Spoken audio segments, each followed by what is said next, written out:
Baik, sepertinya ini Ibu Titik sama Pak Ali Maskur sudah bergabung dalam Zoom meeting. Selamat bergabung, Titik dan Pak Ali.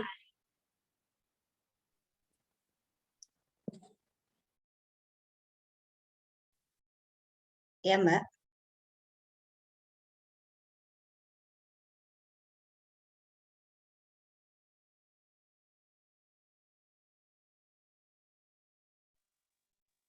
Assalamualaikum.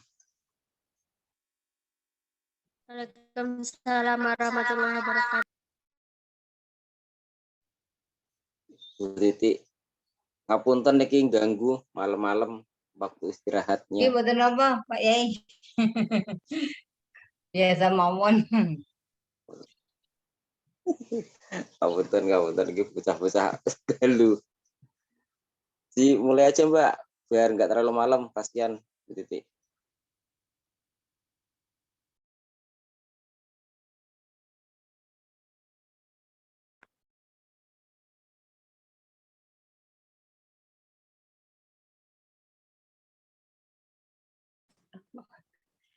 Baik, Bapak, sebelum saya mulai acara webinar pada malam hari ini, saya akan membacakan tata tertib terlebih dahulu.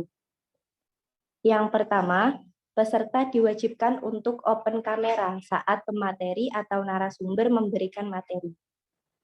Pastikan perangkat komputer atau ponsel Anda tersambung internet. Peserta diharapkan menggunakan nama jelas, bukan nama samaran. Peserta berperilaku sopan dan santun saat berlangsungnya acara. Peserta diharapkan menonaktifkan mikrofon apabila tidak berkepentingan. Saat sesi tanya jawab, peserta boleh menekan fitur raise hand atau menulis pertanyaan di kolom chat atau mengaktifkan mikrofon jika sudah ditunjuk oleh moderator. Kemudian, e-sertifikat akan dibagikan setelah peserta webinar mengisi link absen maksimal H+7. Nah, begitu tata tertib untuk webinar pada malam hari ini. Apakah bisa saya mulai? Bagaimana teman-teman semuanya? Bisa. Bisa, Mbak. Baik, Assalamualaikum warahmatullahi wabarakatuh. Waalaikumsalam. Waalaikumsalam warahmatullahi wabarakatuh. Bismillahirrahmanirrahim.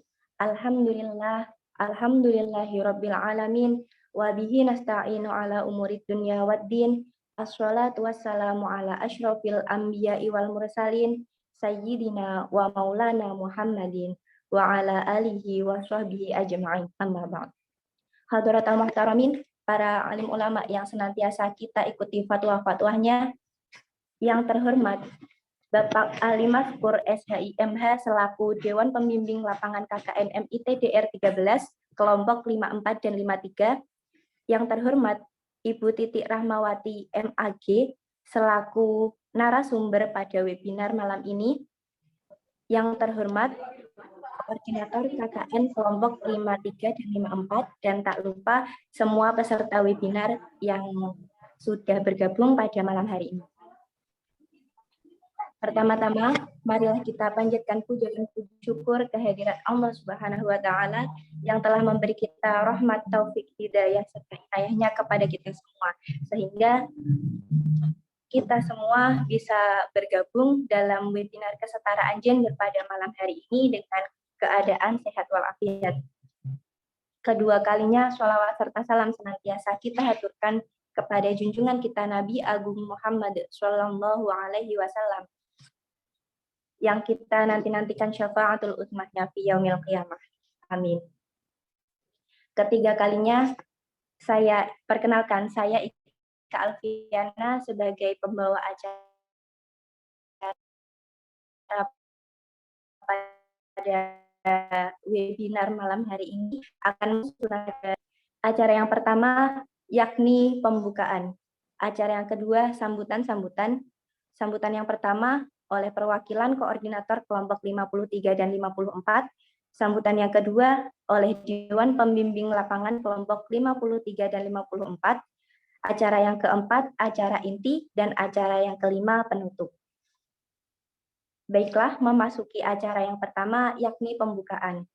Marilah kita buka acara webinar kesetaraan gender dengan tema peran perempuan sebagai pemimpin pada malam hari ini dengan bacaan Ummul Kitab. Al-Hadina Al-Fatihah.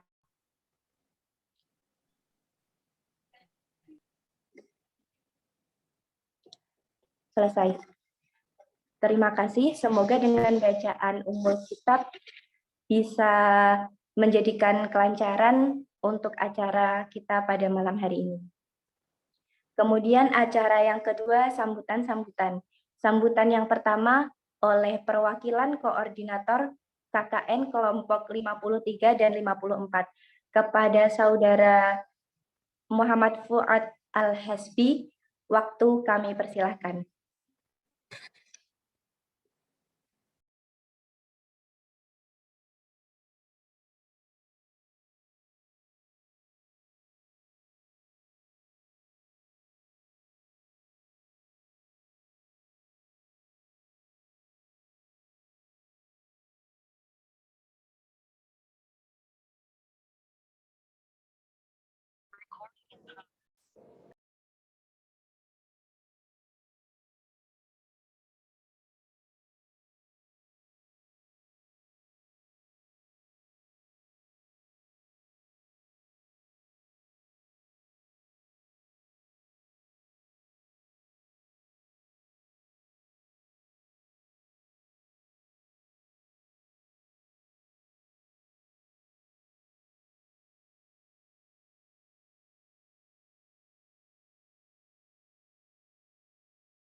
Baiklah, mohon maaf sebelumnya dari perwakilan kelompok KKN-nya atas nama Risa Suryani dari kelompok 53. Kepadanya waktu kami persilahkan.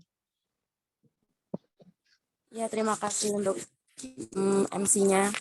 Assalamualaikum warahmatullahi wabarakatuh. Waalaikumsalam warahmatullahi wabarakatuh. Ada adzan. Rahmawati MA.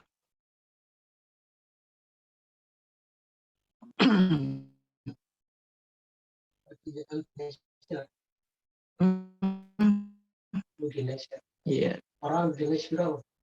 Indonesia salah berapa? Yang kau deg-degan ya? Kenapa?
Saya ulangi ya. Assalamualaikum warahmatullahi wabarakatuh. Alhamdulillahirabbil alamin.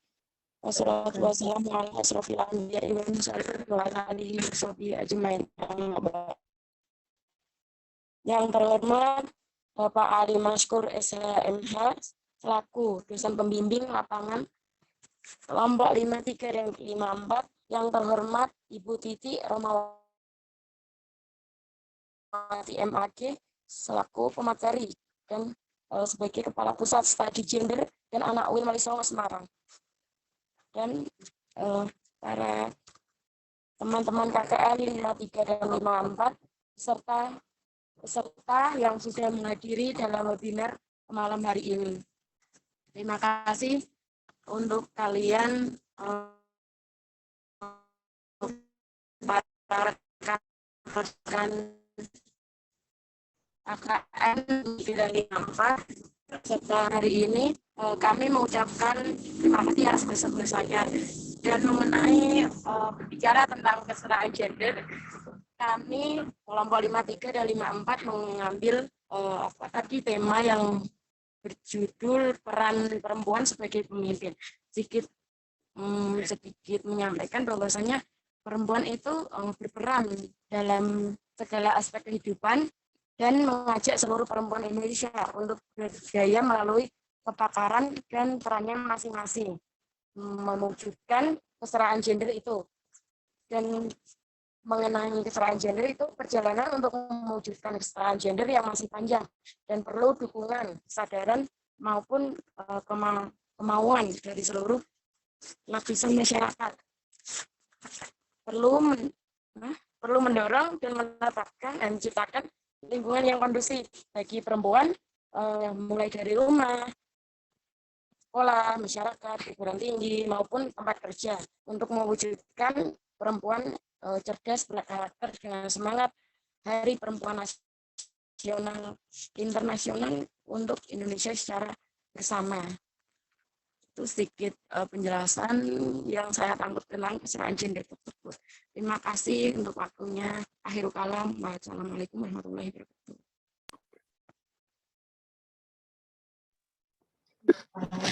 Baik, terima kasih. Untuk sambutan yang selanjutnya, sambutan dari perwakilan Koordinator KKN kelompok 53 yang akan disampaikan oleh 54 yang akan disampaikan oleh Saudara Muhammad Fuad Al-Hasbi. Kepadanya waktu kami persilahkan.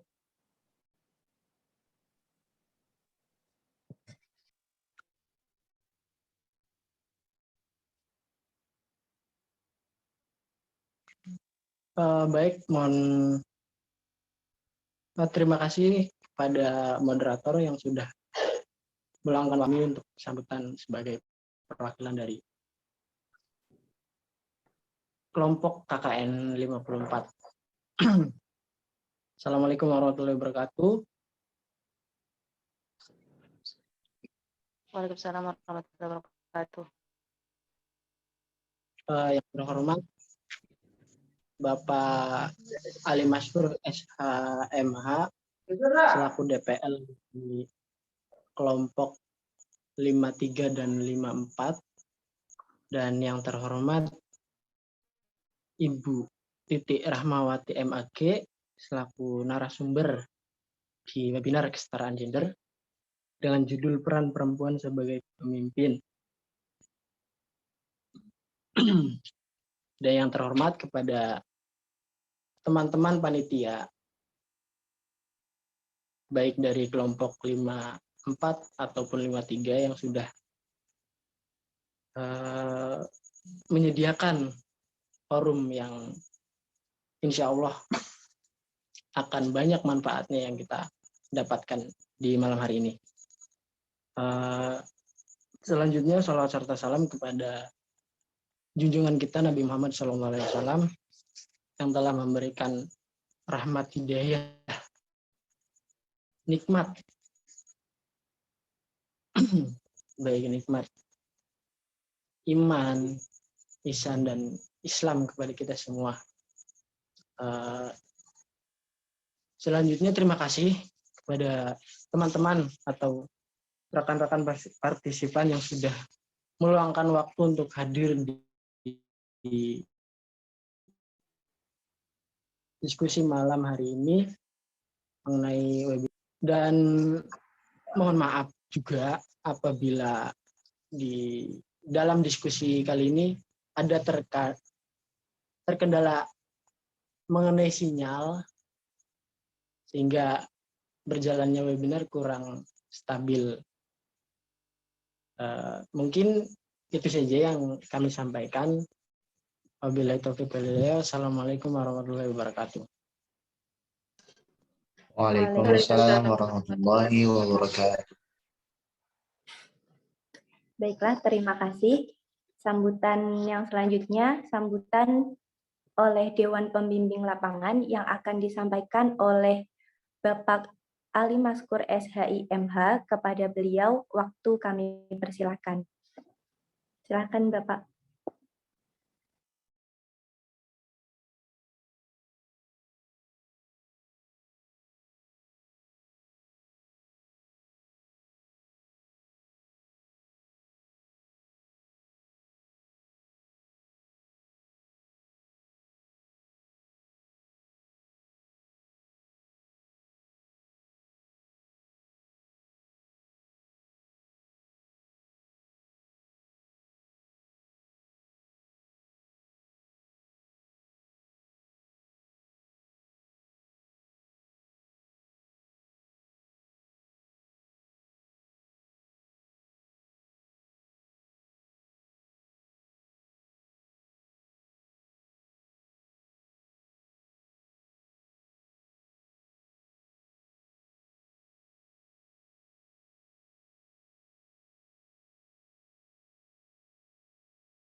Mohon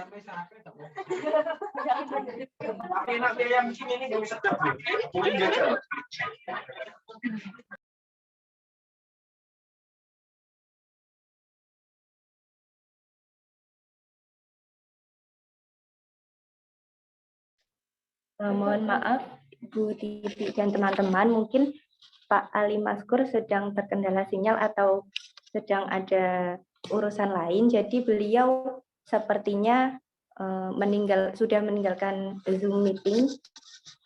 Mungkin kami bisa melanjutkan ke acara yang selanjutnya.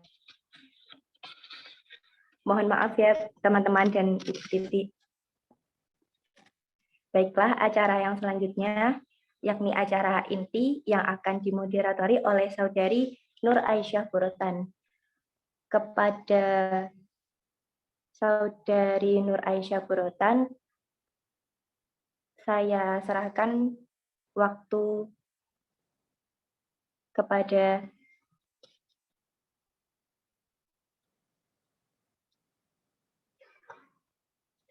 mohon maaf, kami selanjutnya saya serahkan acara kepada Mbak Aisyah. Silakan Mbak Aisyah. Oke, terima kasih. Apakah suara saya terdengar? Terdengar, Mbak. Alhamdulillah. Sebelumnya, Assalamualaikum warahmatullahi wabarakatuh. Waalaikumsalam warahmatullahi wabarakatuh. Alhamdulillah, puji syukur kehadirat Rabbi yang telah memberikan kita kesehatan dan juga kesempatan sehingga kita dapat mengikuti webinar pada malam hari ini. Sebelumnya, selamat bergabung untuk narasumber kita, Bu Titi, selaku narasumber pada malam hari ini, dan selamat bergabung untuk teman-teman peserta webinar kesetaraan gender dengan perempuan sebagai pemimpin. Nah, di sini mungkin udah ada beberapa teman-teman yang tahu narasumber kita siapa. Di sini saya akan sedikit memperkenalkan narasumber kita pada malam hari ini. Sebelumnya perkenalkan, nama saya tadi sudah disampaikan oleh MC, nama saya Nur Aisyah Burotan, saya dari mahasiswa pendidikan kimia Fakultas Sains dan Teknologi UIN Wali Songo Semarang. Di sini saya akan membacakan sedikit kurikulum vitae dari narasumber kita pada malam hari ini. Nama dari narasumber kita pada malam hari ini yaitu Bu Titi Rahmawati, MAG, selaku dosen UIN Wali Songo Semarang dan juga Kepala Pusat Studi Gender dan Anak UIN Wali Songo Semarang. Di sini mungkin sedikit saya akan membacakan dari pendidikan dari Bu Titi. Yang pertama itu S1 IAIN Sunan Kalijaga Yogyakarta, kemudian ada S2 IAIN Sunan Gunung Jati Bandung, dan sekarang lagi S3 di UIN Wali Songo Semarang. Kita doakan semoga Bu Titi diberikan lancaran dalam melanjutkan sini. Pengalaman jabatan yang dibawakan itu lumayan sangat kita apresiasi karena di sini salah satunya tadi yaitu Kepala Pusat Studi Gender dan Anak UIN Wali Songo Semarang, kemudian pembantu Ketua 1 Bidang Akademik Stay NU Temanggung, dan ketiga Ketua Prodi PAIS TNU Temanggung pada tahun 2010 sampai 2011. Dan di sini juga banyak pengalaman organisasi, salah satunya karena lumayan banyak, jadi salah satu saja yang saya akan sebutkan yaitu Ketua KOP PMII Cabang Yogyakarta.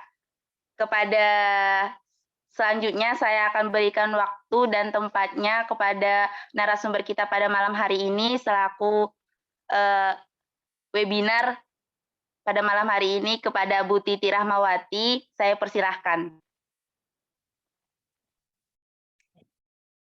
Terima kasih Mbak Aisyah, moderator pada malam hari ini. Assalamualaikum warahmatullahi wabarakatuh. Waalaikumsalam warahmatullahi wabarakatuh. Waalaikumsalam warahmatullahi wabarakatuh. Yang saya hormati Bapak Ali Maskur SHIMH selaku dosen pembimbing lapangan KKN MIT ke-13 kelompok 53 dan 54. Yang saya hormati koordinator lapangan KKN MIT kelompok 53 dan 54.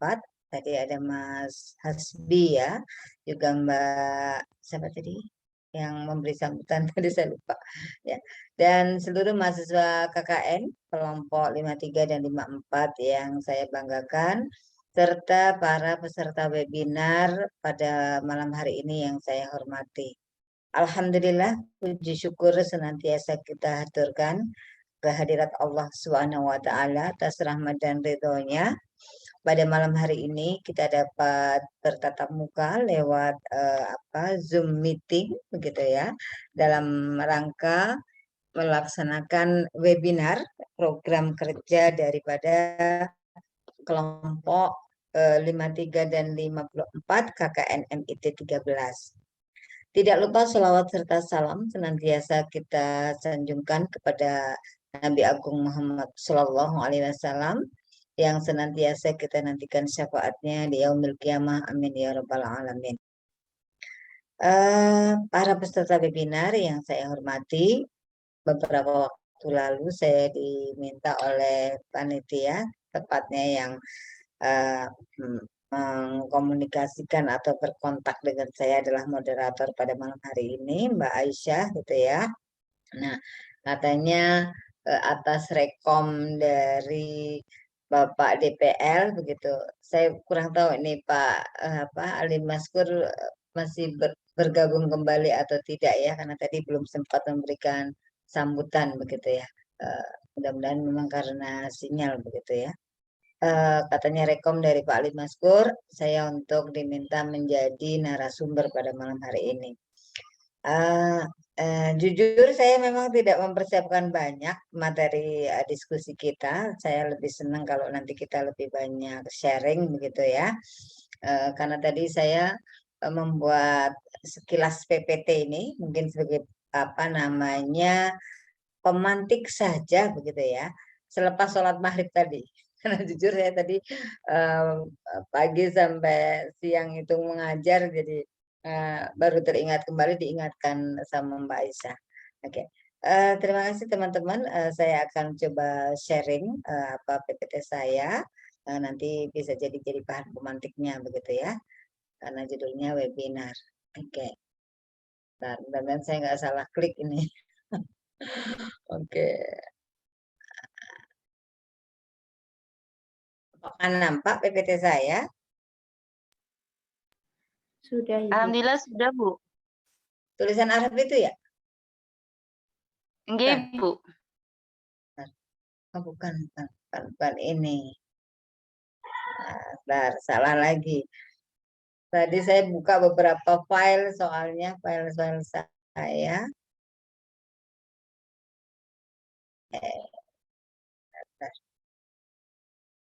Saya kalau apa namanya buka file biasanya kalau Zoom meeting sebentar, saya coba ulang buka ya, apakah PPT saya sudah saya buka. Tadi saya sudah buka sebetulnya. Apakah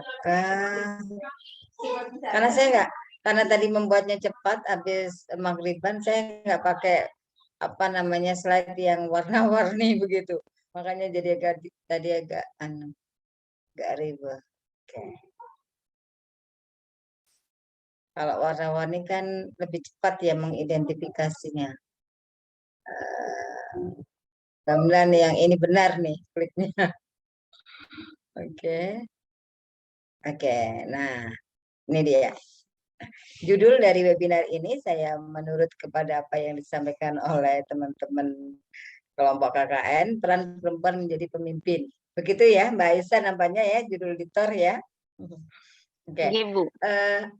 Ketika membincangkan peran perempuan dalam menjadi pemimpin, itu nampaknya ini menjadi diskusi yang tidak berkesudahan gitu ya. Sejak zaman alif, kalau saya boleh menganalogkan, sampai zaman ya nggak hanya sampai dal ya, tapi sampai ya gitu. Nampaknya nggak pernah berakhir mendiskusikan tentang perempuan dan kepemimpinan gitu ya. Dan diskusi-diskusi seperti ini seringkali muncul, apalagi kalau terjadi apa namanya partisipasi perempuan di ranah publik begitu ya.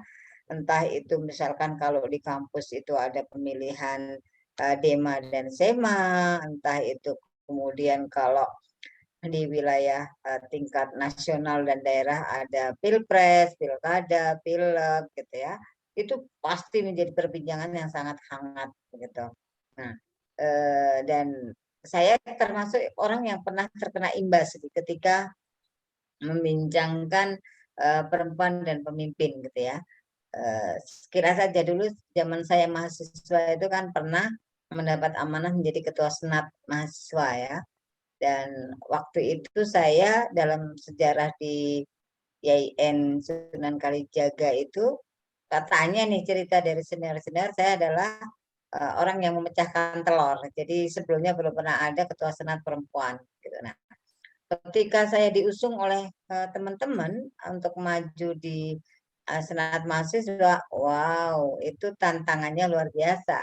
Karena kandidat yang lain itu semuanya laki-laki, tidak ada perempuan, gitu ya. Dan jadi saya juga merasakan imbas diskusi hangat tentang apa namanya perempuan dan kepemimpinan, gitu ya. Nah, saya mengawali slide ini dengan pertanyaan, ada apa dengan perempuan pemimpin, gitu ya. Jadi apa ada yang salah begitu ya ketika seorang perempuan ini memimpin, gitu ya. Karena tadi perempuan itu selalu menjadi perbincangan sejak cerita penciptaan Adam dan Hawa ya, dan selalu arahnya itu konotasinya perempuan itu selalu salah dan laki-laki adalah selalu benar begitu ya kalau dalam cerita itu. Contohnya misalkan Adam dan Hawa terusir dari surga, yang disalahkan adalah Hawa. Katanya karena Hawa ini merayu Adam untuk memakan buah kuldi karena bisikan setan, gitu ya. Nah, itu lagi-lagi apa? Perempuan yang disalahkan, gitu ya. Terus lagi terkait dengan penciptaan perempuan. Banyak cerita-cerita Israiliyat yang masuk di dalam tafsir Al-Quran, itu kemudian diklaim bahwa perempuan itu terbuat dari tulang rusuk dan tulang rusuk itu adalah bengkok. maka menjadi perempuan itu tidak lurus. Kalau diluruskan maka patah. Lagi-lagi itu mendiskreditkan perempuan, gitu ya. Itu dalam hal-hal kecil, begitu ya. Nah, kemudian pada kalau kita lompat gitu ya dari cerita zaman awal penciptaan manusia, Adam dan Hawa terusir dari surga, sampai kemudian pada budaya Arab pra-Islam, gitu ya. Budaya Arab pra-Islam juga lekat dengan budaya yang melakukan diskriminasi, subordinasi, marginalisasi, beban ganda, dan kekerasan terhadap perempuan, gitu ya. Di mana pada budaya Arab, teman-teman yang sudah KKN kan pasti sudah melampaui ya mata kuliah sejarah kebudayaan Islam, begitu. Perempuan pada masa Arab sebelum Islam itu sangat, mohon maaf tadi ya, termarginalisasi, tersubordinasi ya, seakan-akan dianggap makhluk kedua, bahkan nggak layak hidup, sehingga penguburan bayi-bayi perempuan pada masa Arab pra-Islam sangat banyak ya, diceritakan di dalam sejarah. Kemudian bahkan perempuan pada Arab masa pra-Islam, perempuan itu diwariskan. Jadi kalau kakeknya itu punya istri, kakeknya meninggal, maka istri kakeknya bisa diwariskan kepada anak laki-lakinya. Kalau anak laki-lakinya si kakek ini meninggal, maka bisa diwariskan kepada cucunya. Mengerikan sekali. Jadi seakan-akan perempuan itu adalah makhluk yang tidak bisa berdiri sendiri, gitu ya. Seakan-akan tidak dianggap keberadaannya, gitu. Nah, kemudian terkait juga kemunculan para pemimpin perempuan. Al-Quran sebagai sumber hukum tertinggi di dalam Islam itu jelas sudah banyak menyebut perempuan-perempuan hebat, gitu ya, perempuan-perempuan pemimpin. Di dalam Al-Quran ada kisah Bilqis ya, Ratu Bilqis, dan ada kisah Siti Maryam, gitu ya. Tapi kemudian ternyata pemimpin-pemimpin perempuan yang juga disebut oleh Allah di dalam Al-Quran itu nampaknya di dalam fakta kehidupan nyatanya belum punya imbas yang signifikan ya, karena sampai hari ini pun masih diperbincangkan apakah perempuan memimpin boleh apa enggak, begitu ya. Nah, itu artinya pertandanya bahwa akses, partisipasi, kontrol, dan manfaat perempuan masih dibatasi, gitu ya. Ada 5 hal yang tadi saya sebut, diskriminasi, subordinasi, marginalisasi, beban ganda, dan violen itu adalah tanda-tanda dari ketidakadilan gender terhadap perempuan. Lalu akses, partisipasi, kontrol, dan manfaat ini sebenarnya juga adalah 4 hal.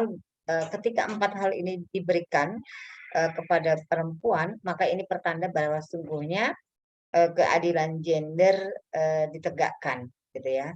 Sehingga kalau judul webinar teman-teman KKN ini adalah kesetaraan gender, mendiskusikan tentang peran perempuan menjadi pemimpin, ya saya mengambil 2 poin besar yang ini mencirikan dari pembahasan gender ya. Yang 5 hal pertama itu adalah menggambarkan ketidakadilan gender. 4 hal yang terakhir adalah upaya untuk menegakkan kesetaraan gender, ya, memberikan kesempatan, akses, partisipasi, dan kontrol serta manfaat yang sama, baik bagi laki-laki ataupun perempuan. Kalau untuk perempuan tentunya, kalau saya mengutip bahasanya Ibu Nyai Dr. Nur Rofiah Bil'Auzem, ya, kalau teman-teman adalah pegiat gender, teman-teman seringkali mengikuti ngaji KGI-nya Bu Nyai Nur Rofiah, pasti sudah sangat hafal ya dengan istilah bahwa keadilan gender itu didapat dengan memperhatikan kondisi-kondisi khusus sosial dan reproduksi perempuan itu sendiri. Jadi tidak digebyah uyah, begitu ya, tidak disamaratakan, gitu. Nah, terkait dengan membahas peran perempuan menjadi pemimpin, saya pertama mengutip Quran surat Al-Baqarah ayat 30, gitu ya. Ini saya screenshot karena terus terang laptop saya ini masih mualaf ya. belum bisa untuk menulis Arab. Begitu bahasa saya gitu ya. Tinggal saya screenshot bunyi ayat yang kira-kira bisa dibaca begitu ya. Nah, ini ada Quran surat Al-Baqarah ayat 30 di mana di situ dikatakan sesungguhnya saya bacakan aja deh terjemahnya, nanti dibaca ayatnya ya. Dan ingatlah ketika Tuhanmu berfirman kepada malaikat, wa idz qala rabbuka lil malaikah, ya kepada malaikat, aku hendak menjadikan khalifah di bumi, gitu ya. Ini ja'ilun fil ardi khalifah, gitu ya. Mereka berkata, gitu ya, apakah engkau hendak menjadikan orang yang merusak dan menumpah darahkan di sana, sedangkan kami bertasbih memujimu dan menyucikan namamu. Lalu Allah berfirman, sungguh aku mengetahui apa yang kamu tidak ketahui.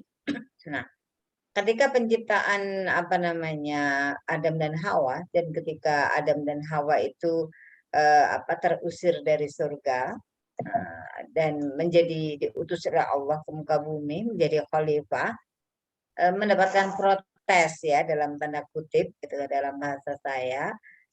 Para malaikat itu protes kepada Allah, apakah betul ya Allah engkau ini betul-betul mau menjadikan manusia sebagai khalifahmu di muka bumi gitu ya. Artinya malaikat itu semacam mempertanyakan gitu ya. Tetapi Allah menjawab dengan tegas bahwa sungguh aku mengetahui apa yang tidak kamu ketahui. Nah, dari sini sesungguhnya ketika Allah berfirman di dalam Quran surat Al-Baqarah ayat 30 itu wa itu qala rabbuka lil malaikati ketika Allah berkomunikasi dengan malaikat dan mengatakan bahwa ingin menjadikan manusia sebagai khalifah di muka bumi, itu artinya Allah itu ketika manusia itu ya Adam dan Hawa yang notabene kalau dilihat dari jenis kelaminnya adalah laki dan perempuan ya. Dari konteks ayat ini berarti tidak ada pembedaan jenis kelamin ketika Allah mengutus keduanya Adam dan Hawa menjadi khalifah di muka bumi.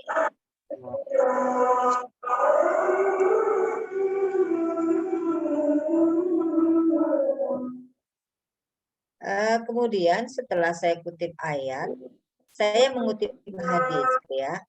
Hadis yang kaitannya dengan ayat tadi, di mana kalau di dalam Quran surat Al-Baqarah ayat 30 Allah itu betul-betul memberikan dalam bahasa tadi ya, bahasa saya itu akses, partisipasi, kontrol dan manfaat yang sama antara Adam dan Hawa untuk menjadi khalifahullah fil ardh gitu ya. Nah, ini juga sebenarnya senada seiring sejalan dengan bunyi hadis gitu ya, kullukum ra'in wa kullukum mas'ulun an ra'iyatihi. Jadi ada hadis yang mengatakan bahwa setiap kamu itu adalah pemimpin gitu ya, dan dia akan dimintai pertanggungjawaban tentang apa yang dipimpinnya. Nah, ini artinya dalam konteks hadis ini pun juga tidak menyebutkan bahwa ketika kullukum berarti setiap kamu itu ya setiap jenis kelamin apapun, laki dan perempuan yang menjadi pemimpin, maka dia akan dimintai pertanggungjawabannya gitu ya. Nah, kemudian dirinci lebih lanjut di dalam hadis ini gitu ya, adalah penguasa adalah pemimpin bagi manusia. Ini saya sendiri menayangkan bunyi hadis tapi kemudian sangat kecil-kecil sekali di mata saya, ini hanya barisan-barisan tulisan hitam. Oke. Nah, kullukum mas'ulun an ra'iyati ya. Setiap pemimpin itu adalah akan dimintai pertanggungjawaban atas apa yang dia pimpin gitu ya. Jadi sebenarnya siapa yang akan dimintai pertanggungjawaban itu ya misalkan bahwa seorang penguasa maka dia akan dimintai pertanggungjawabannya ketika dia menjadi penguasa gitu ya. Kepala negara misalkan maka dia akan dimintai pertanggungjawabannya besok ketika dia menjadi seorang kepala negara. Seorang laki-laki pemimpin bagi keluarganya ya, warajulu ra'ina ala ahlihi. Nah, ini juga nanti akan dimintai pertanggungjawabannya bagaimana dia mengelola, dia memimpin, bagaimana dia memanage keluarganya. Ya. Dan perempuan pun, wanita pun juga akan dimintai pertanggungjawabannya ketika dia menjadi pemimpin di rumahnya ya, baik untuk suami dan anaknya. Sama, jadi mau laki atau perempuan dalam konteks hadis ini adalah semuanya akan dimintai pertanggungjawaban ketika dia menjadi pemimpin ya, atas apa yang menjadi tanggung jawab pengelolaannya ya. Ya kalau suami kalau seorang laki-laki dia pemimpin keluarga maka akan dimintai pertanggungjawaban atas keluarganya. Seorang perempuan atau seorang istri yang dia juga di dalamnya ada suami dan anak, dia akan dimintai pertanggungjawabannya.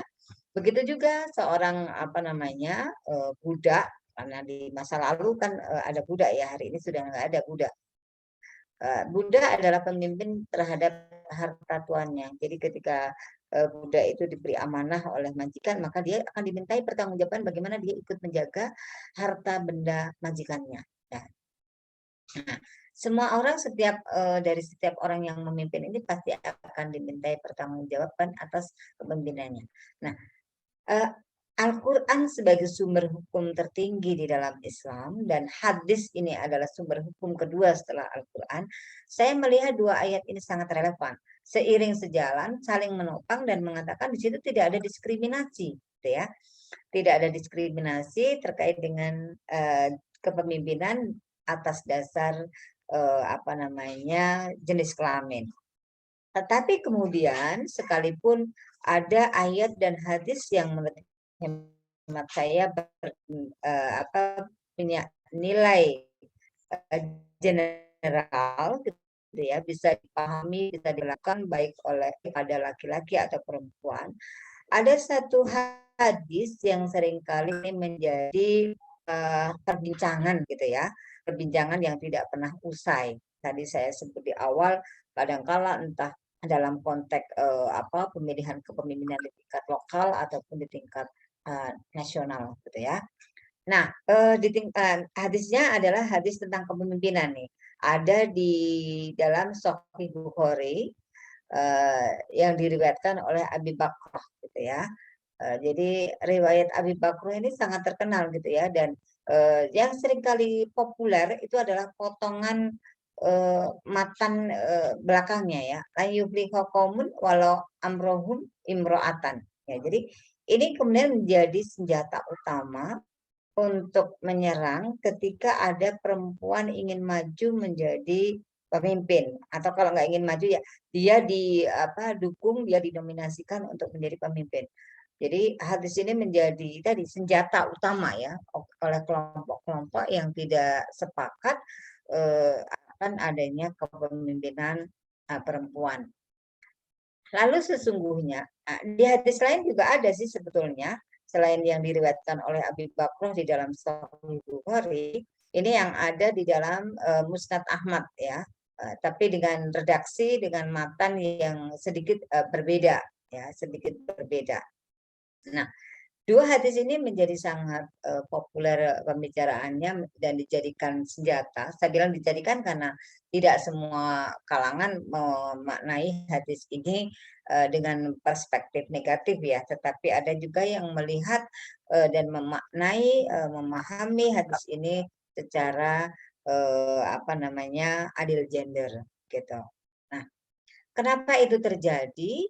Nah, ini sampai ada saya perlihatkan ada juga judul kitab gitu ya. Ini saya ambilkan dari tayangannya Kiai Haji Dr. Fakihudin Abdul Qadir, pengampu ngaji hari Ahad pagi, ngaji Kiai Kang Fakih, ngaji bersama Kang Fakih tiap Ahad pagi jam 5 sampai jam 7.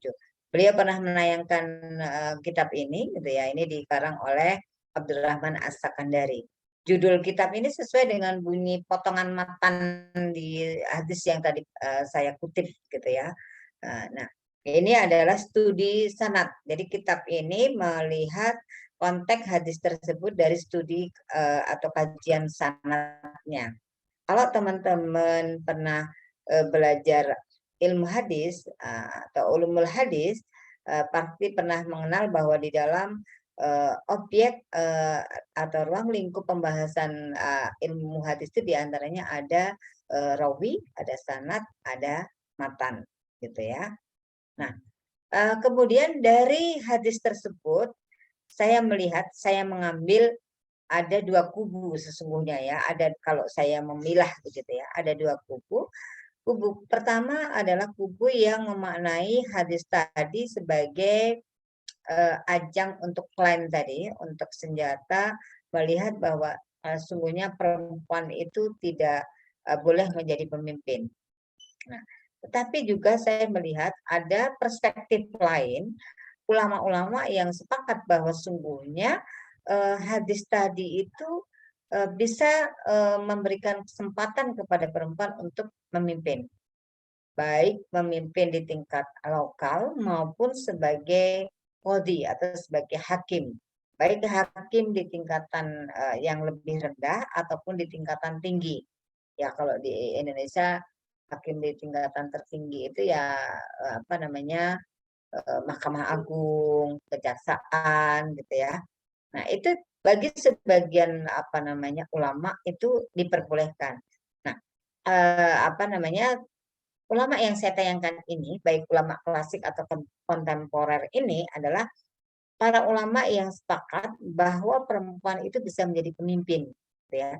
Di antaranya pada era klasik itu ada Ibnu Hazm, ada Ibnu Jarir at-Tabari, ada Imam Zaini bin Ibrahim bin Abu Bakar, kemudian ada Al-Zahiri, lalu kemudian ada Muhammad bin Hasan Asy-Syaibani, kemudian juga ada Malikiyah. Nah, dari kalangan kontemporer itu ada Muhammad Al-Ghazali, ada Yusuf Al-Qardawi, ada Abu Syukoh, ada Abdurrahman As-Sakandari. Nah, dua kelompok ulama klasik dan kontemporer yang saya sebutkan ini adalah termasuk ulama-ulama yang memberikan kesempatan, memberikan kesepakatannya bahwa perempuan bisa menjadi pemimpin, gitu. Nah, kemudian kenapa ada yang mengatakan membolehkannya itu ya tidak dijelaskan lebih detail, tapi karena melihat begini, perempuan-perempuan periwayat hadis saja banyak begitu ya. Di mana hadis itu kalau di dalam Islam menjadi sumber hukum kedua setelah Al-Qur'an. Nah, kalau menjadi periwayat hadis yang itu kaitannya aja sebagai sumber hukum di dalam Islam aja boleh, lah kenapa kalau dan itu konteksnya agama, lah kenapa kalau pemimpin itu konteksnya politik nggak boleh gitu ya. Sehingga dua kelompok ulama tadi yang saya sebut ini, baik yang ulama klasik atau kontemporer, maka dalam pandangan beliau-beliau ini perempuan bisa menjadi pemimpin, baik di ranah lokal ataupun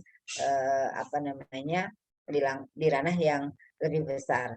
Ada memang beberapa ulama yang memberikan catatan bahwa perempuan itu tidak boleh, ini kelompok yang berbeda ya, kelompok yang mengatakan perempuan nggak boleh jadi pemimpin itu manakala dia menjadi pemimpin politik dan kepemimpinannya itu adalah kepemimpinan yang absolut. Contoh nih, kalau di Indonesia kan nggak ada kepemimpinan absolut ya, karena ada kontrol dari lembaga legislatif dan lembaga yudikatif. Tetapi kalau di tempat-tempat lain, di tempat-tempat tertentu masih ada ya kepemimpinan yang absolut. Nah, saya koreksi aja nanti kalau saya salah menyebut. Misalkan di Thailand itu termasuk kepemimpinannya absolut ya. Nampaknya di sana juga tidak ada parlemen. Nah, atau kalau saya salah memberikan contoh, Anda boleh luruskan, gitu ya. Tapi kalau itu kemudian tidak kepemimpinan absolut, maka boleh. Nah, ada sebagian ulama yang ada di ranah begitu, boleh, tetapi tidak dalam wilayah yang pemimpin otoriter, bukan pemimpin absolut, begitu ya. Nah, ada yang kemudian membolehkan menjadi pemimpin dan juga menjadi hakim, gitu ya. Nah, ini tadi yang saya contohkan juga, sebetulnya Al-Quran sendiri baik sudah tertera secara umum pada Quran surat Al-Baqarah ayat 30 tadi, Allah itu memberikan akses partisipasi, kontrol dan manfaat yang seimbang gitu, yang setara gitu ya kepada jenis kelamin laki-laki dan perempuan. Contohnya lagi secara tersurat di dalam ayat-ayat di dalam Al-Quran itu Allah menyebutkan juga nama-nama besar perempuan yang menjadi pemimpin. Di antaranya adalah Ratu Bilqis gitu ya. Dia seorang ratu yang tentunya parasnya jelita gitu ya, dan dia seorang pemimpin yang bijaksana. Dia sukses memimpin rakyatnya sehingga rakyatnya itu makmur dan sejahtera ya. Lalu juga ada yang namanya Aisyah binti Muzahim ya, seorang perempuan yang dipuji karena kemandirian dan ketegasan imannya dalam melawan kezaliman Raja Fir'aun. Juga ada Siti Maryam ya, seorang perempuan terbaik sepanjang masa. Yang ini merupakan ibu dari apa namanya Nabi Isa alaihissalam gitu ya. Nah, melihat ini kembali ke teks hadis yang tadi seringkali disalahpahami gitu ya. Ada yang mengatakan bahwa hadis la yuflihu qaumun walau amrahum imra'atan itu kemudian kalau ditelusuri dari kaidah sanadnya itu ada yang menemukan bahwa salah satu rawinya Abu Bakrah itu sendiri adalah seorang yang pernah menuduh gubernur melakukan zina gitu ya. Lalu kemudian waktu itu dipanggillah oleh Umar bin Khattab, sahabat Umar bin Khattab radhiyallahu an, untuk membuktikan kalau memang tuduhanmu benar, silahkan bawa saksi, 4 saksi. Nah, kalau orang menuduh seseorang berzina itu kan memang harus dalam Islam harus mendatangkan saksi ya, setidaknya 4 saksi. Nah, lalu dibawalah akhirnya 4 saksi di hadapan Khulafaur Rasyidin, sahabat Umar bin Khattab, 4 orang. Ketika saksi pertama, kedua, ketiga menjawab, apakah memang betul kamu melihat Gubernur Mughirah melakukan zina? Ketiga-tiganya menjawab iya, apalagi Abu Bakrah yang dia merasa melihat langsung di tenda pertempuran itu, dia melihat ketika tendanya tersibak, dia melihat Mughirah melakukan perzinahan. Nah, tadi satu saksi yang keempat ini ketika ditanya oleh Sayyidina Umar bin Khattab, dia gemetar dan tidak bisa menjawab dengan baik. Lalu kemudian Sayyidina Umar bin Khattab memutuskan bahwa tuduhan itu tidak bisa dipertanggungjawabkan, dan akhirnya ketiganya Abu Bakrah dan 2 sahabatnya itu kemudian mendapatkan hukuman dicambuk gitu ya, dicambuk 80 kali. Nah, dari sini artinya ketika ada peristiwa qadzaf, Abu Bakar, salah satu sanad di dalam hadis itu Abu Bakrah pernah melakukan qadzaf terhadap Gubernur Mughirah, ini kemudian dipertanyakan. Kalau begitu berarti bisa jadi dia tidak bisa mempertanggungjawabkan qadzafnya dan sampai dia kemudian hukum cambuk gitu ya.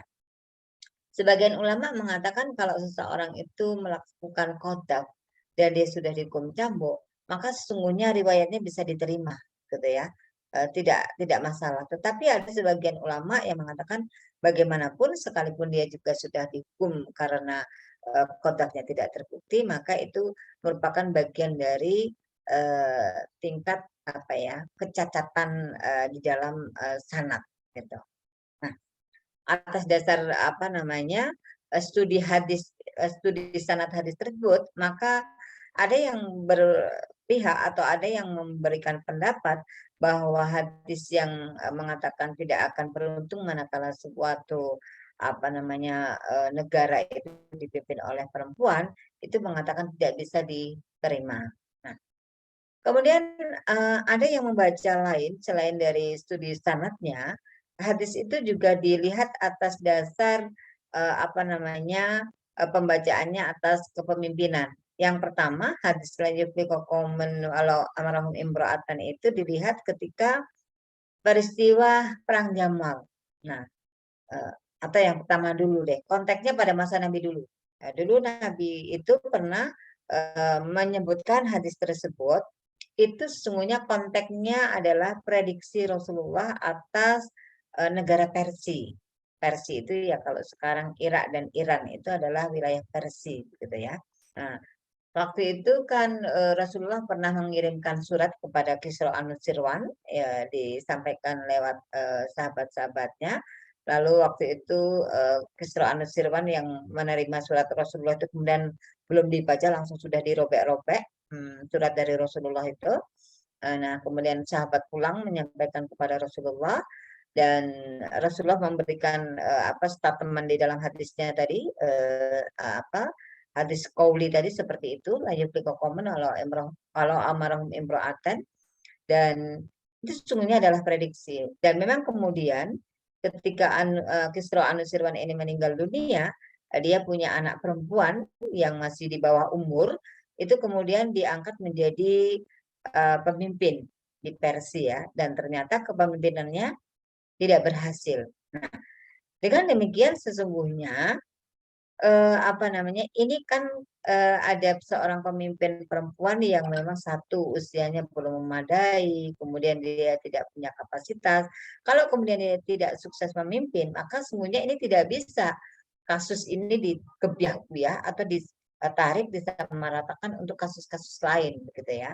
Nah, ini cerita melihat hadis itu atas dasar melihat flashback hadis ini muncul. Lalu yang kedua adalah ketika Perang Jamal, yaitu Perang Jamal itu konflik di masa akhir Khulafaur Rasyidin pada masa Ali bin Abi Thalib.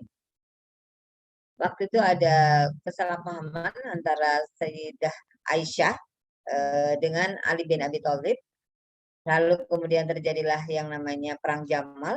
Kenapa disebut dengan Perang Jamal? Karena Sayyidah Aisyah waktu itu menaiki onta, gitu ya. Nah, pada saat itu Abu Bakrah yang tadi meriwayatkan hadis yang pernah dia dengar dari Rasulullah itu termasuk orang yang tidak mengikuti tidak terlibat di dalam perang. Dia tidak ikut terlibat di dalam kubunya Sayyidah Aisyah, tapi dia juga tidak terlibat di dalam kubunya Ali bin Abi Thalib. Nah, ada sementara paparan yang mengatakan Abu Bakar itu tidak ikut karena dia teringat hadis yang pernah disampaikan Rasulullah. Tetapi ada yang pembacaan lainnya, sesungguhnya Abu Bakar itu tidak mengikuti perang yang terjadi atau konflik yang terjadi antara Sayyidah Aisyah dengan Sayyidina Ali bin Abi Thalib itu bukan karena hadis yang pernah diriwayatkan dari Rasulullah, tapi lebih karena dia menarik diri. Urusan politik itu kan urusan dunia, sehingga Abu Bakar tidak mau ikut terlibat di dalam urusan politik yang notabene adalah urusan dunia, gitu. Nah, itu sedikit konteks hadis yang seringkali disitir, diambil ketika ada perempuan ingin naik menjadi pemimpin, atau ketika ada seorang pemimpin, ada seorang perempuan yang memimpin. Nah, ya. Lalu sungguhnya bagaimana sih syarat menjadi seorang pemimpin, gitu ya? Dan syarat ini mestinya berlaku buat siapapun, tidak hanya untuk perempuan ya, tapi juga berlaku kepada laki-laki. Syarat memimpin itu kalau dia dari kasus Persia tadi, putrinya Kisra Anusirwan yang gagal memimpin karena pertama dia usianya masih belia, begitu ya. Kemudian maka syarat menjadi pemimpin yang baik tentunya kalau memimpin ya dalam usia yang sudah cukup matang, begitu ya. Tidak anak-anak yang belum banyak cukup pengetahuan, belum cukup umur menjadi pemimpin. Lalu tentunya harus punya dukungan ini penting ya. Kalau di kita ya misalkan legislatif aja dipilih dengan ada kuota minimalnya kan. Begitu juga dengan pilihan presiden dan sebagainya. Yang ketiga, dia punya kapasitas. Nggak mungkin dong memilih pemimpin tidak punya kapasitas kan. Itu seperti halnya kita melakukan bunuh diri, gitu ya. Yang keempat, tentunya syaratnya ini tidak mudah digoyahkan. Jadi dia adalah pemimpin yang tangguh, gitu ya. Tidak mudah diterjang badai ketika dia dihantam oleh suatu persoalan, maka dia tidak cepat goyah. Nah, menurut hemat saya dari ayat Al-Qur'an yang bersifat general, ada hadis juga yang bersifat general, ya artinya memberikan akses bagi laki-laki dan perempuan untuk bisa menjadi pemimpin. Dan terakhir, sesungguhnya kategori pemimpin itu ya tadi punya usia yang matang, punya dukungan, punya kemampuan, dan juga dia termasuk orang yang bisa bekerja di bawah tekanan, gitu ya. Kalau dalam bahasa PNS itu orang yang bisa bekerja di bawah tekanan. Nah, kalau itu dilakukan, itu dilalui, syarat itu dipenuhi, insya Allah baik laki atau perempuan itu sesungguhnya bisa menjadi seorang pemimpin. Nah, mungkin itu dulu Mbak Aisyah pemantik saya di dalam diskusi pada malam hari ini. Saya lebih suka kalau kita semua bisa sharing satu sama lain, gitu ya. Dan terima kasih. Kurang lebihnya dari saya tentunya ada hal yang kurang berkenan, ada kekhilafan, saya mohon maaf. Waalaikumsalam Wassalamualaikum warahmatullahi wabarakatuh. Saya kembalikan kepada moderator Mbak Aisyah. Waalaikumsalam warahmatullahi wabarakatuh. Baik, terima kasih Bu Titi selaku narasumber kita pada malam hari ini. Baik, untuk teman-teman yang ingin bertanya, saya silahkan untuk menggunakan fitur raise hand ataupun dari room chat. Mungkin teman-teman yang ingin bertanya, saya persilahkan. Sebelumnya saya mungkin ingin mengambil kesimpulan ataupun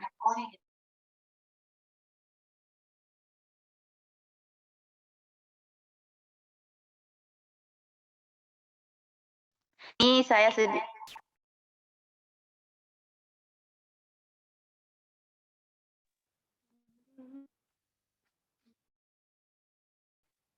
Di sini saya sedikit ingin mengambil kesimpulan agar teman-teman yang ingin bertanya terpancing gitu, ingin bertanya terkait materi yang disampaikan oleh narasumber kita pada malam hari ini. Nah, di sini saya mengambil kesimpulan dari ayat yang disampaikan oleh Bu Titi tadi, bahwasannya di sini semua manusia ataupun semua makhluk hidup di sini yang dalam konteksnya itu sebagai pemimpin, yang mana di sini mungkin berbeda konteks, yaitu laki-laki konteksnya dalam memimpin apa dan perempuan itu sebagai apa, dan mungkin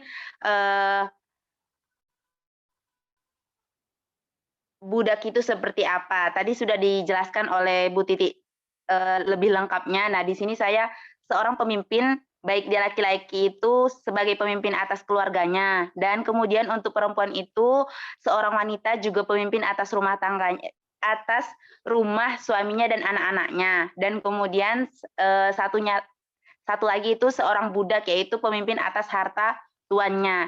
Dan di sini juga bahwasanya hadis ataupun saya mengambil hadis dari kesimpulan tadi bahwasanya semua manusia di sini sama, yaitu sebagai pemimpin. Jadi dari judul ataupun tema dari webinar kita pada malam hari ini sangat menarik ataupun memacu kita sebagai seorang perempuan untuk bisa dalam konteks kepemimpinan seperti itu. Di sini teman-teman yang ingin bertanya, saya persilahkan untuk bertanya. Room chat. Mungkin di sini saya boleh bertanya sedikit tidak, Bu? Saya selaku moderator seperti itu, Bu. Silakan, Mbak. Sebelumnya saya ingin bertanya terlebih dahulu, yang di sini sudah ada satu penanya dari Novtavia Cynthia.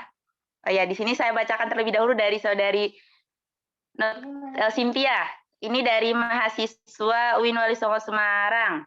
Di sini saya bacakan terlebih dahulu ya, Bu. Logika perempuan sangat tinggi, namun tumpang tindih dengan perasaan. Saking tingginya logika seorang perempuan, maka logikanya terhimpit oleh perasaan. Saat ini pemimpin didominasi oleh laki-laki. Beberapa dari mahasiswa pernah saya tanyakan, kenapa memilih pemimpin seorang laki-laki? Jawabannya, laki-laki menggunakan logika, sedang perempuan menggunakan perasaan. Apakah ketika memimpin sangat salah ketika menggunakan perasaan? Itu pertanyaannya, Bu. Bukankah ketika memahami konsep kepemimpinan sebagai Bukankah ketika memahami konsep kepemimpinan sebagai sebuah sikap untuk mempengaruhi orang lain, maka perasaan akan berperan agar orang lain terpengaruh dan mengikuti perintah seorang pemimpin? Dan ini pertanyaannya hampir sama seperti saya, Bu, ternyata. Pertanyaan dari saudara Cynthia. Mungkin ini bisa dijawab terlebih dahulu, Bu, terkait pertanyaan dari saudari Cynthia. Terima kasih Mbak Ais ya. Terima kasih Mbak Cynthia atas pertanyaannya yang luar biasa gitu ya. Pertanyaan kritis gitu. Mungkin surveinya Mbak Cynthia itu bagus ya. Jadi dia nanya. Saya sendiri termasuk begini ya. Ketika saya menjadi kapus PSGA dan ketika saya beberapa waktu lalu itu mengumpulkan teman-teman SEMA, DIMA begitu ya. Ternyata perempuan yang menjadi ketua itu masih sangat sedikit begitu ya. Sangat sedikit dalam saya. Masih laki-laki yang menjadi bukan kemudian laki-laki nggak boleh memimpin enggak, tetapi ada apa kok kenapa kepemimpinan itu masih didominasi oleh laki-laki? Ada apa dengan perempuan? Apakah memang tidak diberi kesempatan atau ada masalah apa di dalam perempuan gitu ya? Kalau tadi pertanyaannya Mbak Cynthia, alasannya dari yang surveinya Mbak Cynthia itu ya, kalau saya anggap itu sebagai survei, ternyata katanya kalau laki-laki memimpin akal, perempuan pakai perasaan. Apa iya? Dan apakah di dalam diri laki-laki itu nggak ada perasaan juga sesungguhnya, gitu ya? Dan apakah juga tidak ada dalam diri perempuan itu akalnya? Pertanyaan saya, gitu ya. Saya seringkali menanyakan balik ketika ada orang-orang yang mempertanyakan atau orang-orang yang masih menggunakan idiom bahwa laki-laki itu akalnya 99, emosinya 1. Kemudian dibalik kalau perempuan emosinya 99, akalnya 1. Itu saya idiom-idiom itu yang menurut hemat saya nggak sepakat ya. Saya nggak sepakat. Jadi Allah itu mengkaruniakan laki dan perempuan ya dengan segenap kelebihan dan keterbatasannya masing-masing. Tetapi saya termasuk nggak sepakat dengan itu. Kalau itu diberlakukan, kenapa juga banyak pemimpin tangguh? Coba nih, contohnya tadi yang di dalam Al-Quran disebut ya, Ratu Bilqis saja. Apakah berarti Ratu Bilqis termasuk orang yang tidak punya akal? Padahal Ratu Bilqis sukses memimpin negaranya, begitu ya. Nah, itu kalau kita dan Al-Quran itu adalah firman Allah loh ya, nggak main-main gitu. Dan itu di dalam sejarah terjadi gitu. Apakah betul bahwa kalau perempuan memimpin itu pasti menggunakan perasaan? Seingat saya sih ya, waktu saya menjadi ketua senat dulu, saya nggak mengedepankan perasaan saya sih. Jadi ya ketika saya harus memanage mengelola teman-teman yang mayoriti laki-laki, saya justru menjadi minoritas. Saya ketua tetapi beberapa anggota divisi saya di senat waktu itu sangat minim juga perempuan. Saya nggak pernah kemudian mengedepankan perasaan, misalkan baperan, nangisan, nggak ada tuh cerita di dalam ini saya berangkat dari misalkan ingin sharingnya anggapan-anggapan itu bisa dipatahkan sesungguhnya begitu ya. Dan itu asumsi aja karena pada faktanya tidak semua asumsi itu menjadi benar begitu ya. Asumsi bahwa laki-laki akalnya 99, ternyata laki-laki yang baperan cengeng juga banyak tuh.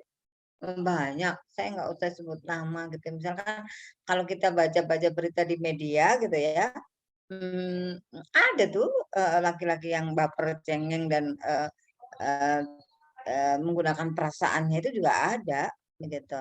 Nah sehingga ayo kita sama-sama gitu ya, kalau memang punya kapasitas, saya bilang majulah menjadi pimpinan ya, entah itu di tingkat kalau teman-teman ada di mahasiswa yang menjadi ketua senat, ketua DEMA gitu ya, atau menjadi kepala UKM gitu di unit masing-masing gitu. Enggak masalah gitu, no problem.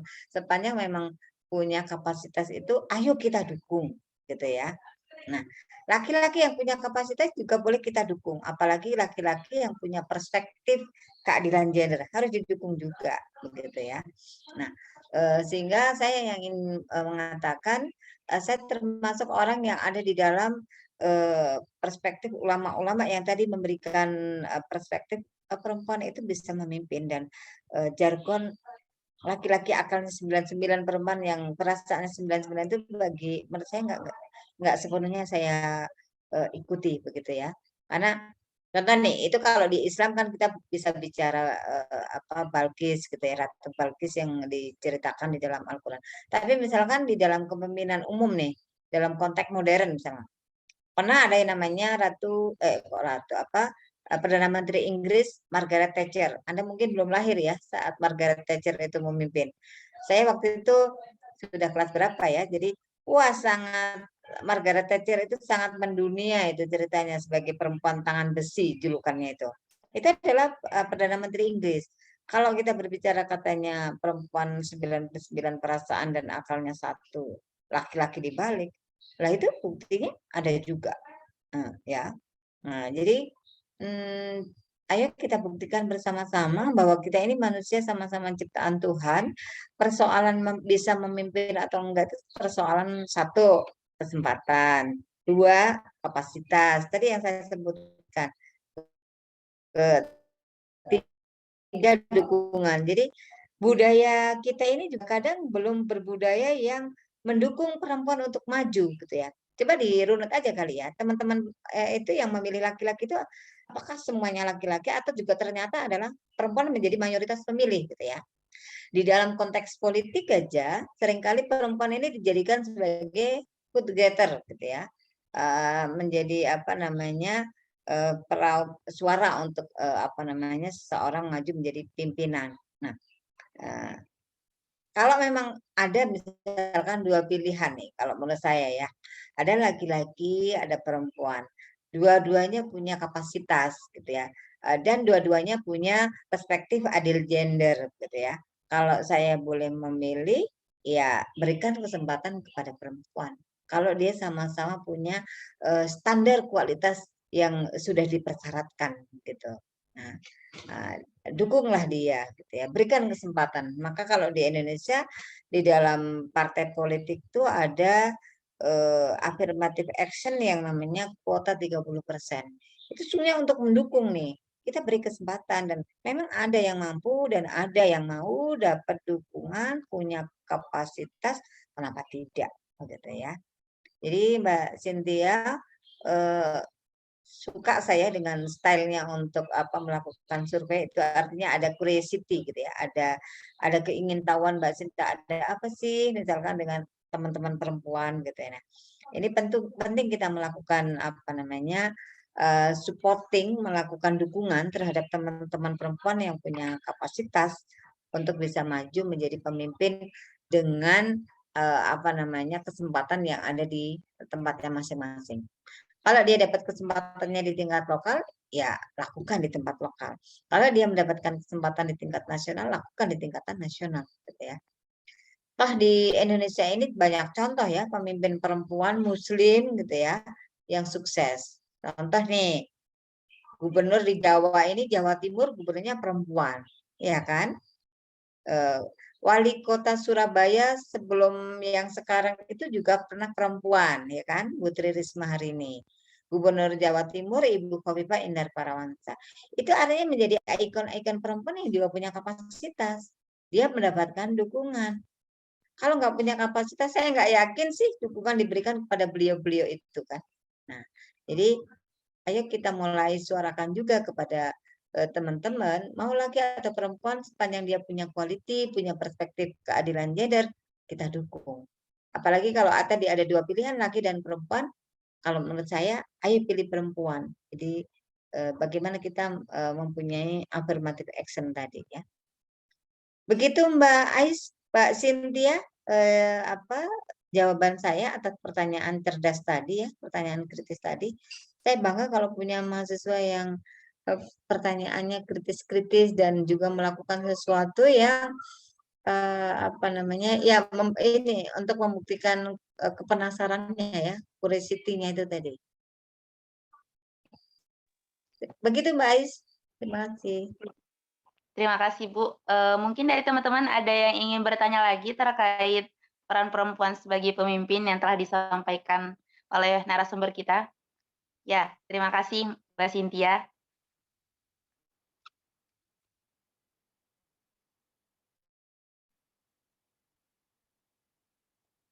Mungkin dari teman-teman yang ingin bertanya lagi, silahkan. Tadi udah dipancing ya bahasanya dari Mbak Cynthia terlebih dahulu. Saya juga tadi sebenarnya ingin bertanya itu Bu, karena banyak yang beranggapan bahwasanya kalau dia perempuan sebagai pemimpin itu bawaannya emosional, terus itu tadi ada bawa perasaan, seperti itu Bu. Jadi saya diwakilkan oleh Mbak Sipia aja Bu.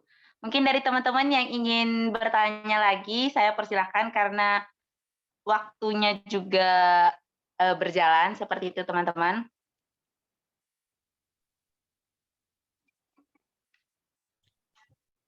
Kalau tidak ada, saya menambahkan aja Mbak Ais. Jadi begini, persoalan apa namanya dominan perasaan dan akal itu persoalan juga tidak lepas dari pembiasaan ya. Jadi persoalan apa namanya parenting, persoalan pola asuh, persoalan habituasi gitu ya, pembiasaan di dalam kehidupan sehari-hari sih. Jadi kita apa yang terjadi pada diri seseorang itu kan tidak lepas begitu aja ya, tidak berdiri sendiri. Pasti itu juga ada proses-proses yang dilalui sebelumnya.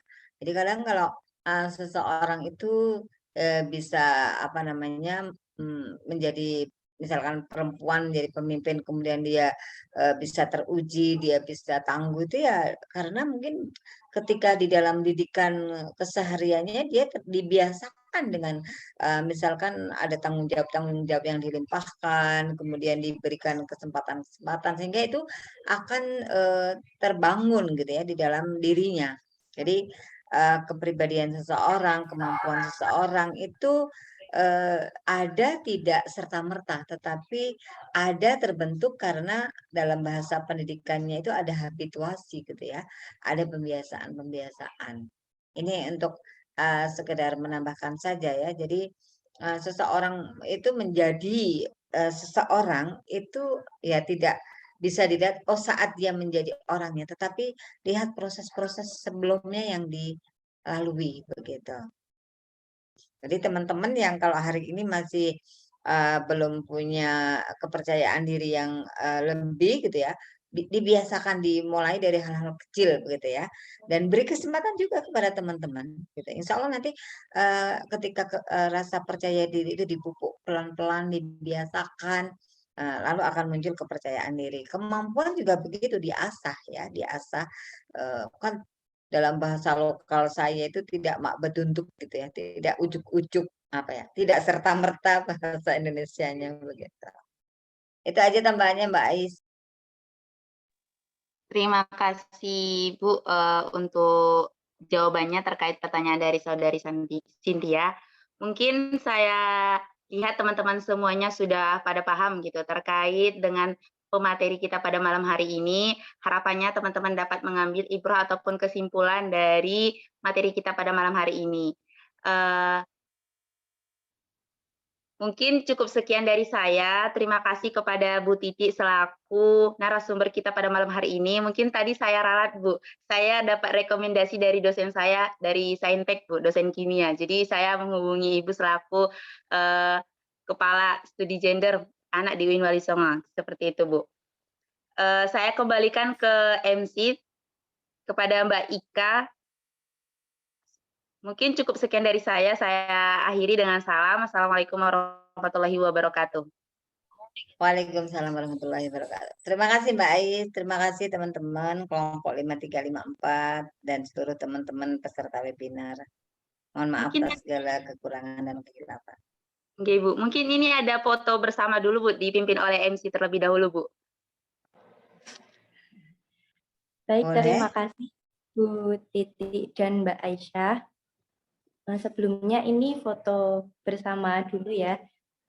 Untuk yang bergabung di Zoom meeting, dimohon untuk menyalakan kameranya terlebih dahulu.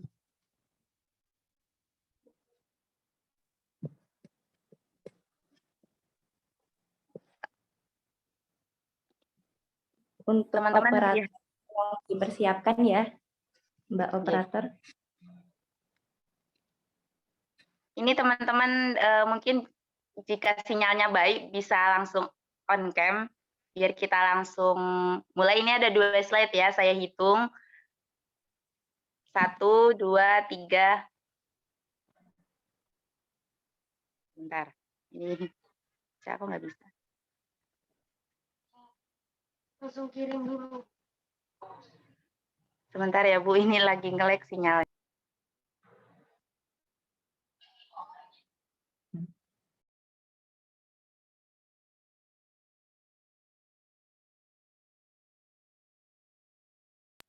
Mungkin sudah, Bu, terkait foto bersamanya. Sudah, Ika.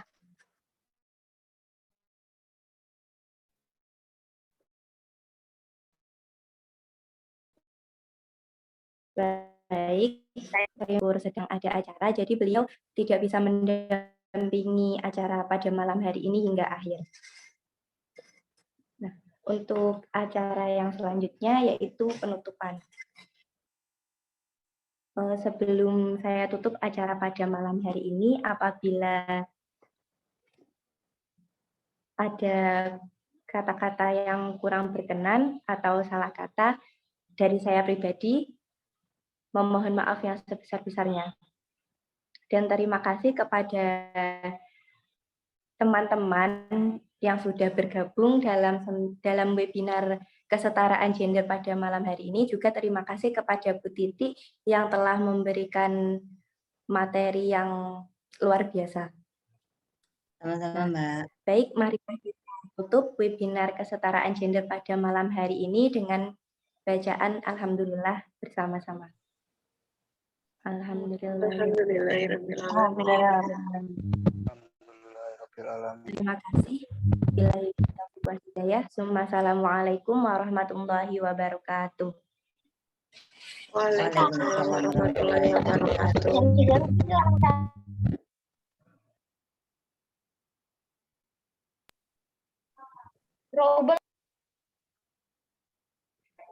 Untuk link absennya bisa dilihat di kolom komentar ya, teman-teman.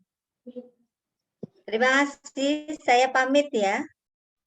Nggih, Bu, terima kasih, Bu. Sama-sama.